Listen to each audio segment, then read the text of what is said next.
আসসালামু আলাইকুম, সবাইকে স্বাগত জানিয়ে শুরু করছি আমার নতুন আরেকটি রেসিপি। আমি আজকে আপনাদের সাথে শেয়ার করব ইলিশের ডিম রান্নার নতুন একটি রেসিপি। এই ইলিশের ডিম রান্না করা খুবই সহজ আর খেতেও অসম্ভব মজার হয়। আশা করি রেসিপিটি আপনাদের কাছে অবশ্যই ভালো লাগবে, পুরো রেসিপিটি দেখবেন।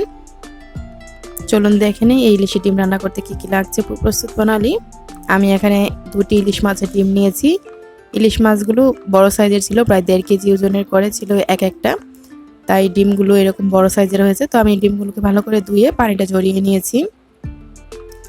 এখন আমি দিয়ে দিচ্ছি এখানে 1 চা চামচ হলুদ গুঁড়া আর সামান্য লবণ। হলুদ আর লবণটা দিয়ে আমি মাখিয়ে নিচ্ছি আলতো হাতে, বেশি জোরে জোরে মাখালে কিন্তু ডিমগুলো ভেঙে যাবে। তো ডিমগুলো মাখানো হয়ে গিয়েছে। এখন আমি ডিমগুলোকে ভেজে নেওয়ার জন্য চুলায় একটা প্যান বসিয়ে দিয়েছি।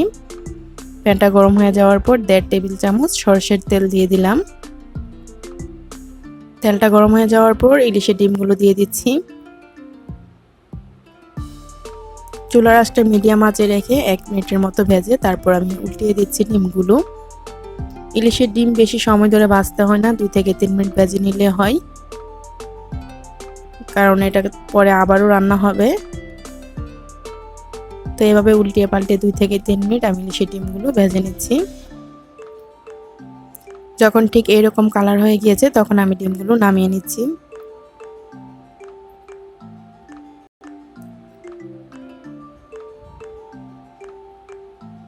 তারপর আমি এই ইলিশের ডিমগুলোকে টুকরো করে নিচ্ছি। আমি আমার পছন্দ মতো এরকম একটা ডিমকে 3 টুকরো করে নিচ্ছি। আপনারা আপনাদের পছন্দ মতো ছোট বড় করতে পারেন। আর এভাবে আমি টুকরোগুলো করেছি, ভিতরটাও কিন্তু সিদ্ধ হয়ে গিয়েছে। আর এভাবে টুকরোগুলো করলে মশলাটা ভিতরে যায়, তাই টুকরো করে নিলে ভালো হয়। তারপর আমি প্যানে আরও 1 টেবিল চামচ সরষের তেল দিয়ে দিলাম। তারপর তেলটা গরম হয়ে যাওয়ার পর দিয়ে দিচ্ছি এখানে 3টি মাঝারি সাইজের দেশি পেঁয়াজ কুচি। চেষ্টা করবেন সরষের তেল দিয়ে রান্নাটা করতে, তাহলেই বেশি স্বাদের হবে রান্নাটি।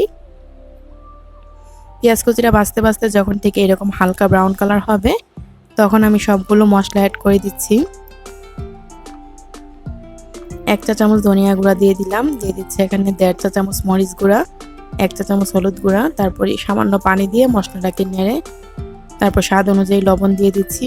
যেহেতু প্রথমে মাছের ডিমটা মাখানোর সময় লবণ দেওয়া হয়েছে, তাই এই সময় একটু কমিয়ে দিতে হবে। তো আমি এইভাবে 1 মিনিট কষানোর পর দিয়ে দিচ্ছি এখানে 2 টেবিল চামচ সাদা সর্ষে বাটা। অবশ্যই সর্ষে বাটাটা দিতে হবে, তাহলে কিন্তু এই রান্নার স্বাদটা পাবেন। তো আমি এখানে 2 টেবিল চামচ সর্ষে বাটা দিয়ে দিলাম। আর আপনারা যদি লাল সর্ষে বাটাটা দেন তাহলে পরিমাণে কমিয়ে দিবেন। তারপর আমি সামান্য পানি দিয়ে দিলাম আর নেড়ে চেড়ে এই মশলাটাকে 4 থেকে 5 মিনিট কষিয়ে নিব চুলার আঁচটা মিডিয়াম আঁচে রেখে। তো এই মশলাটা যত ভালো কষানো হবে রান্নাটাও কিন্তু খেতে তত ভালো হবে। তো প্রায় 5 মিনিট পর মশলাটা কষানো হয়ে গিয়েছে। এখানে আমি পানি দিয়ে দিচ্ছি 1 কাপ, মেজারমেন্ট কাপে প্রায় 1 কাপের মতো পানি দিয়ে দিলাম। আর ঝোলটা আপনারা আপনাদের পছন্দ মতো কমিয়ে বাড়িয়ে দিতে পারেন। তারপর আমি পানিটা দেওয়ার পর নেড়ে চেড়ে ডিমগুলো যে ভেজে রেখেছিলাম দিয়ে দিলাম।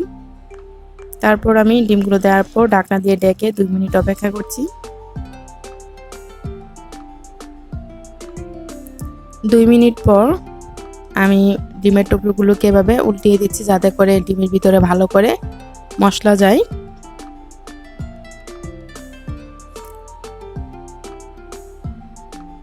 প্রায় আরও 2 মিনিট পর আমি এখন কাঁচামরিচ অ্যাড করে দিচ্ছি।